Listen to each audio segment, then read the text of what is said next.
Hello students, myself Anand Dwivedi. Welcome to the new topic, the revolution and everyday life. Can politics change the uniform, the language and the culture of people? The years which came after 1789 depicted many changes in the life of men, women and children. The revolutionary government passed many laws which have great impact on liberty, equality and on the life of everyday people. Many laws were implemented by the new government, and among them one most important law was to remove censorship.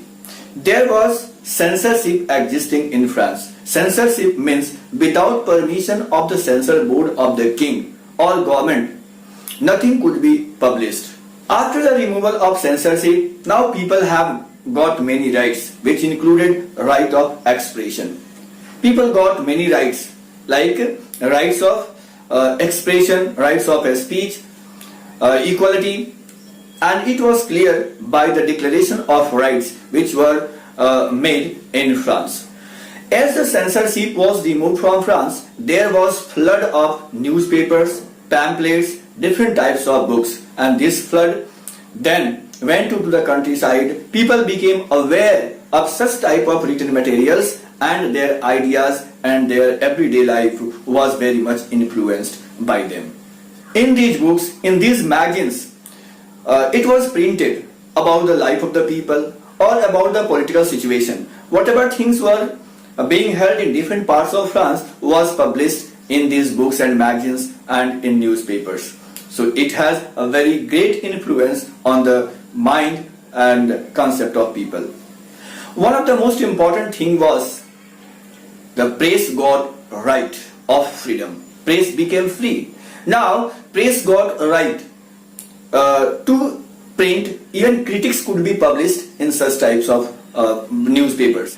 Now there used to be big debate on the issues prevailing at that time in France.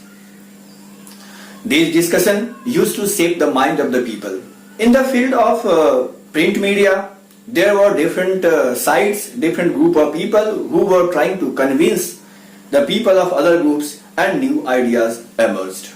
By these discussions, the ideas of justice, liberty, equality reached to the different places and to the different people, which were earlier not accessible by those who were not literate. Now, this discussion led to a big change in society. Let us see the conclusion of this chapter. Napoleon Bonaparte became the crown, became the ruler of France in 1804. His ambition was to conquer entire Europe, and his ambition was to be the ruler of entire Europe. The countries where he used to win the battle, he used to remove the dynastic rule there, and he used to make a ruler from his own family, and again he started for the next country, for next journey. There were many improvements brought by Napoleon Bonaparte in Europe. So Napoleon saw himself as moderator of Europe. He introduced many laws such as protection of private property and system of uniform weight. He also introduced decimal system. Many people considered Napoleon Bonaparte as modernizer and liberator. They understood that Napoleon will bring lots of changes in the life of people, and their life will be improved, will be better than before. Very soon, the thought of the people changed because Napoleon proved himself as dictator. When his army came everywhere and started exploitation of people, then they understood that he was not a liberator. Finally, in the Battle of Waterloo in 1815, Napoleon was defeated. The improvement or changes which took place in France during the reign of Napoleon had great influence on people even after long years of his departure. The ideas of liberty and democratic rights were the legacy of French Revolution, which was carried to the different parts of Europe. These ideas moved from France to the different parts of Europe, where feudal systems were abolished, removed.